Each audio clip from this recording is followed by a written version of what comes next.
February 14th, 1943. The morning sky over occupied France hung pale and bitter, laced with frozen exhaust trails and the distant hum of engines returning from hell. Ground crews at RAF Kimballton stood motionless on the frost-hardened tarmac, their breath forming thin clouds in the air as they counted silhouettes against the grey horizon. One by one, the B-17 flying fortresses limped home some trailing smoke, others with gaping wounds in their fuselages, and a few with engines dead and feathered.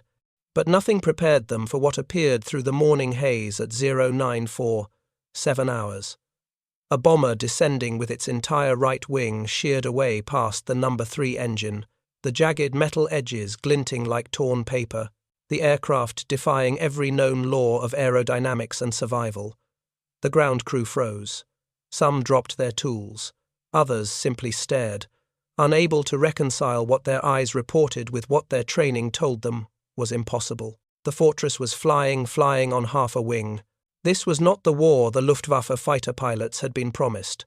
This was not the war German intelligence had briefed in the sterile rooms of the Reichsluftfahrt Ministerium, and this moment, replicated across dozens of missions throughout 1943 and 1944, would become a silent psychological fracture in the minds of those who witnessed it.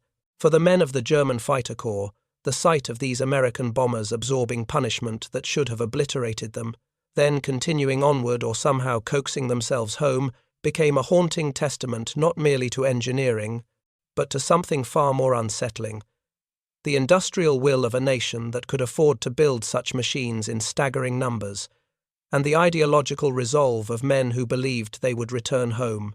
The Boeing B-17 Flying Fortress entered operational service in 1938, a symbol of American ambition in an age when most nations still viewed strategic bombing as experimental. Its name was not accidental. Flying Fortress suggested impregnability, a castle in the sky bristling with defensive armament. By 1943, the B-17G variant carried 1350 caliber machine guns, a crew of 10, and up to 8,000 pounds of ordnance deep into the heart of Hitler's Europe. But names and specifications told only part of the story. What truly defined the Flying Fortress was not its weapons or its payload, it was its ability to absorb catastrophic damage and continue flying. This was a machine designed not for grace, but for endurance. Its airframe could sustain structural failures that would doom lighter, more agile aircraft. Its 4 Wright Cyclone engines provided redundancy. Lose one, even two, and a skilled crew could nurse it home. But it was the wing, the thick, robust wing, that became the fortress's defining feature and its most haunting symbol. German fighter pilots had been trained in the doctrine of precision. The Luftwaffe's tactical philosophy emphasized speed, maneuverability, and the decisive kill. Pilots like Adolf Galland, Werner Mulders, and Günther Roll had honed their skills in the skies over Spain, Poland, and France, where aerial combat was a ballet of angles and speed, where a single well-placed burst could send an enemy spiraling earthward in flames. They flew Messerschmitt Bf 109 seconds and Focke-Wulf W 190 seconds, sleek, lethal machines built for dogfighting. When the Americans began their daylight bombing campaign in 1942, Luftwaffe commanders anticipated slaughter. The B-17 seconds would fly without fighter escort deep into German territory. They would be slow, heavy, and vulnerable.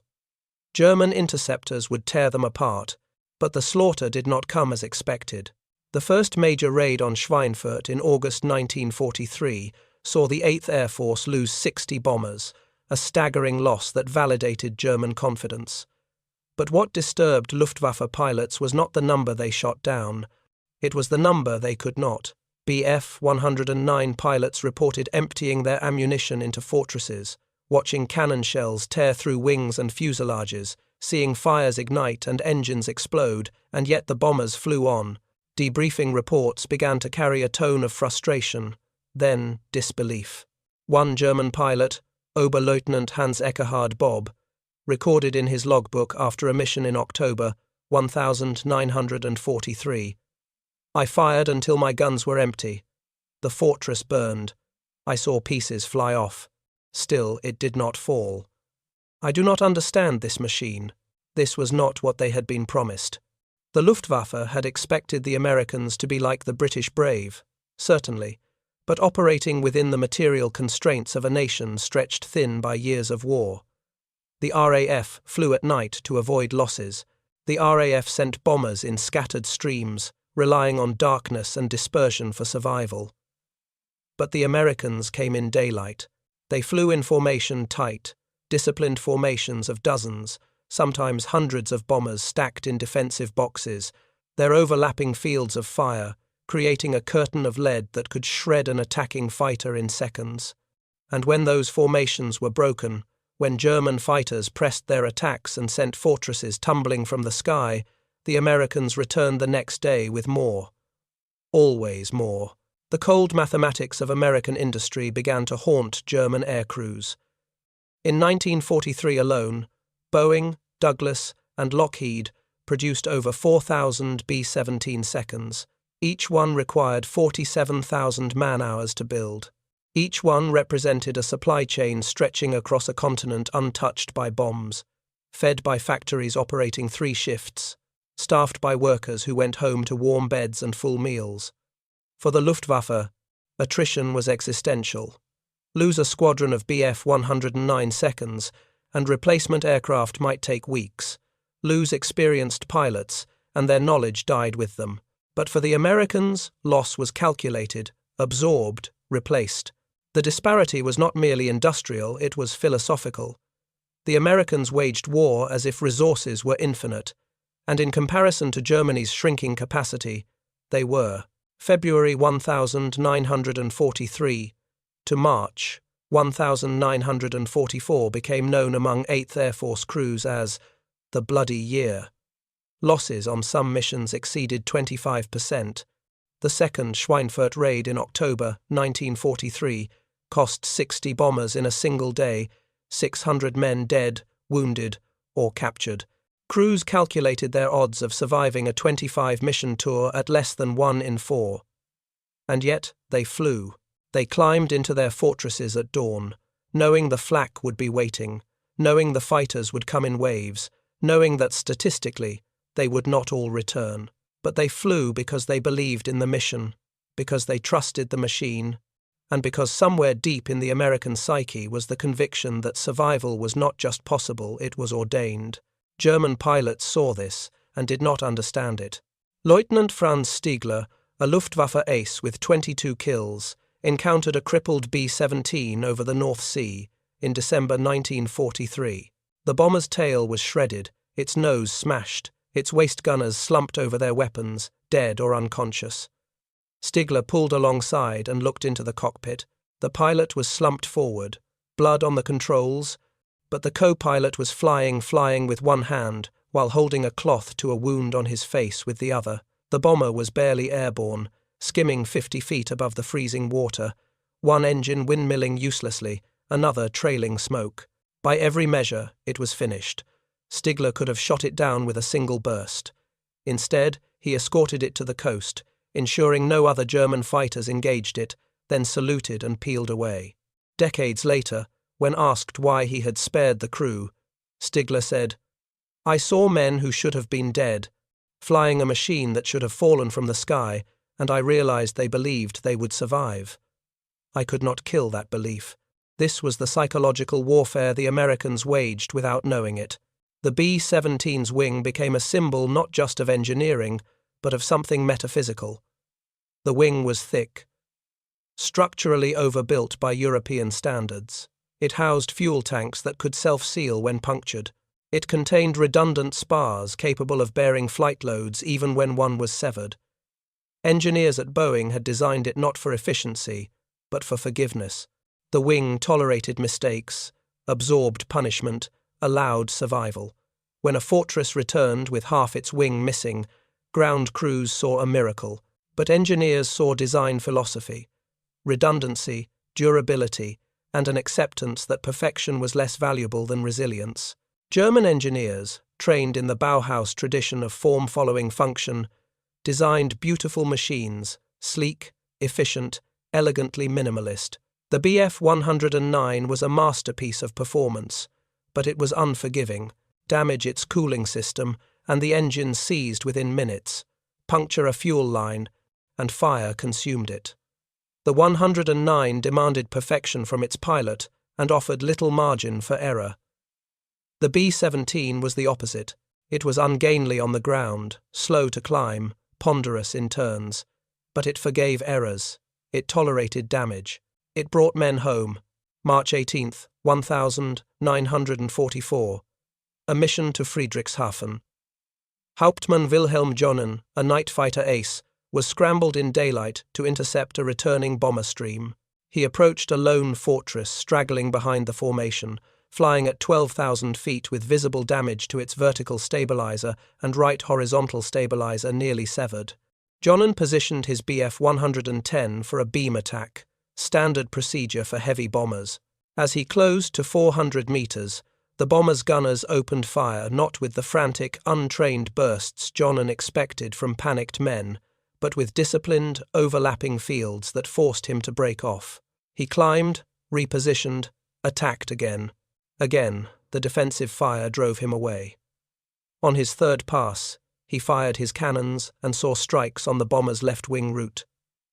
Fuel streamed out, igniting briefly before the slipstream extinguished it. The fortress shuddered, dropped 200 feet, then leveled out. Jonen's ammunition was exhausted. He pulled alongside, close enough to see the pilot's face. A young man, perhaps 22, eyes locked forward, jaw set, hands steady on the controls. The co-pilot turned, looked at Jonen, and gave a slight nod. Not defiance, not fear. Acknowledgement. Jonen throttled back and watched the crippled bomber continue westward, trailing fuel and smoke, impossibly still flying. He wrote in his report that evening, "I do not believe I failed to destroy the bomber. I believe the bomber refused to be destroyed." This phenomenon, flying fortresses returning with damage that should have been fatal, occurred with sufficient frequency that it entered the psychological lexicon of the Luftwaffe. Pilots began to speak of the bombers as Geister, ghosts, machines that refused to die.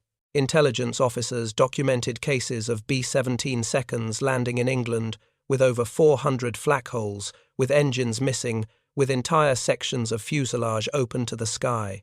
In one incident, a fortress returned with its tail gunner's compartment severed from the aircraft, the entire rear section hanging by control cables and skin, yet the bomber flew. In another, a B-17 landed with a shell from a German fighter embedded in its wing.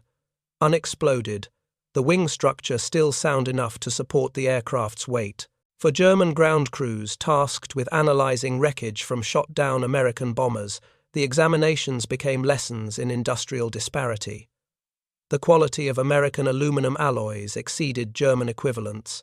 The riveting was cleaner, more uniform. The wiring was color-coded and modular, allowing rapid replacement. Even the ammunition was superior. American .50 caliber rounds were manufactured to tolerances that ensured reliability. German ammunition, increasingly produced by forced labor under deteriorating conditions, suffered from inconsistent quality. A German mechanic, examining the remains of a B-17 inches, late 1944, noted in a report to his superiors, "This aircraft was built by people who expected it to return. Every component shows not just function, but care. Care." The word appeared again in Allied aircrew accounts. Pilots spoke of ground crews who worked through the night to repair battle damage, who painted names on fuselages, who ensured every system was perfect before a mission. The relationship between air crews and ground crews was symbiotic, almost fraternal. Ground crews took pride in their aircraft returning. When a fortress came back shot to pieces, they worked miracles to have it ready for the next mission. When a bomber was lost, ground crews felt the absence. This bond between the men who flew and the men who maintained created a culture of mutual accountability. The aircraft was not merely a machine, it was a shared responsibility, a vessel that carried lives and therefore demanded respect. German ground crews, by contrast, worked under increasing strain. By 1944, spare parts were scarce. Synthetic fuels degraded engine performance. Skilled mechanics were conscripted to frontline infantry units. Aircraft sat grounded, waiting for components that never arrived. The Luftwaffe's maintenance infrastructure, once the envy of Europe, crumbled under the weight of attrition and strategic bombing.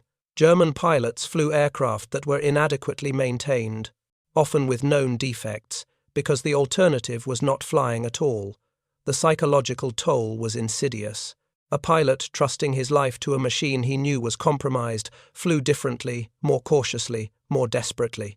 But the Americans flew as if their machines were invincible. This was not arrogance. It was faith, earned through experience. When a crew saw another fortress return with catastrophic damage, it reinforced belief in the aircraft's durability.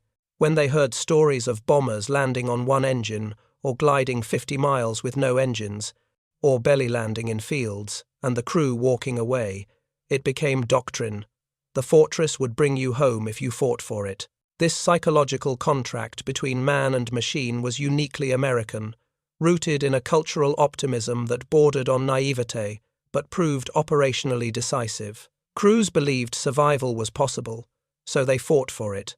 German pilots, witnessing bomber after bomber absorb lethal damage and continue, began to believe survival was inevitable for the Americans.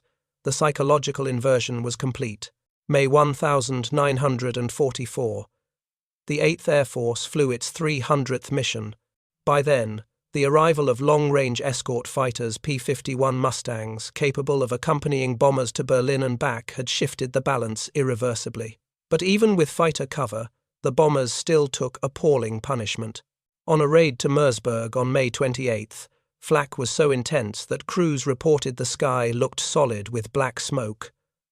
One fortress, piloted by Lieutenant Robert Rosenthal, took a direct flak hit that tore a 6-foot hole in the left wing, severed hydraulics, and knocked out 2 engines.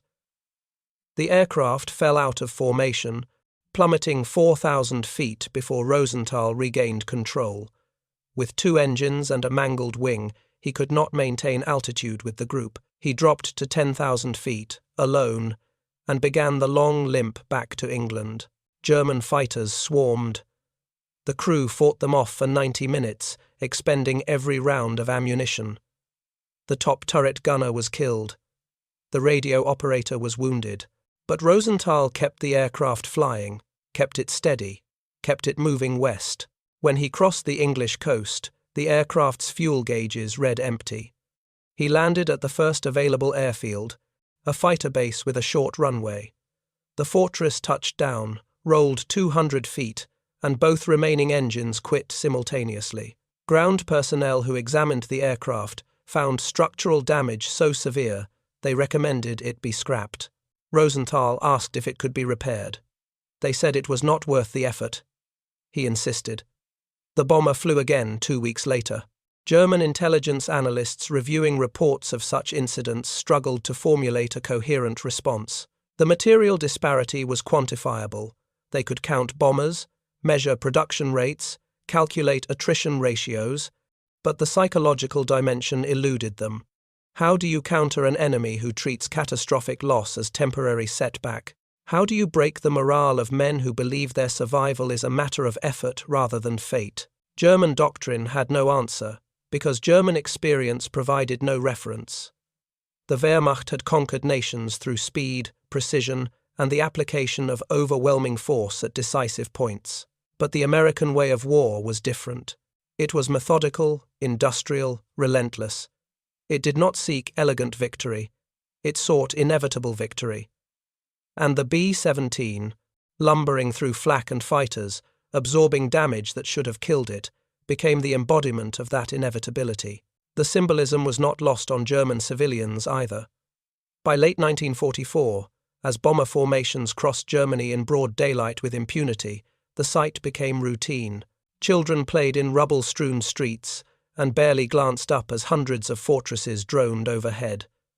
The Luftwaffe, once the pride of the Reich, was conspicuously absent. German propaganda had promised invincibility, had assured citizens that the fatherland would never be violated. But the bombers came every day, and they came in formations so large they darkened the sky. For German soldiers on leave, witnessing the destruction of their cities, the psychological impact was devastating. They had been told they were winning.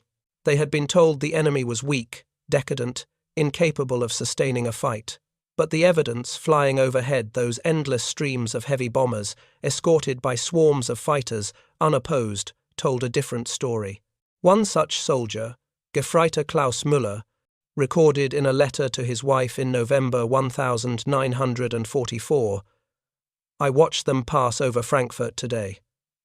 Hundreds, perhaps thousands.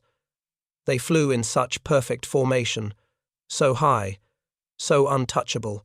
We stood in the street and watched our own city burn, and there was nothing we could do. I thought of you and the children, and I wondered, if they can do this to us, what have we done to others? And for what?" The question for what began to corrode German morale from within. Soldiers at the front fought with discipline and courage, but increasingly without conviction.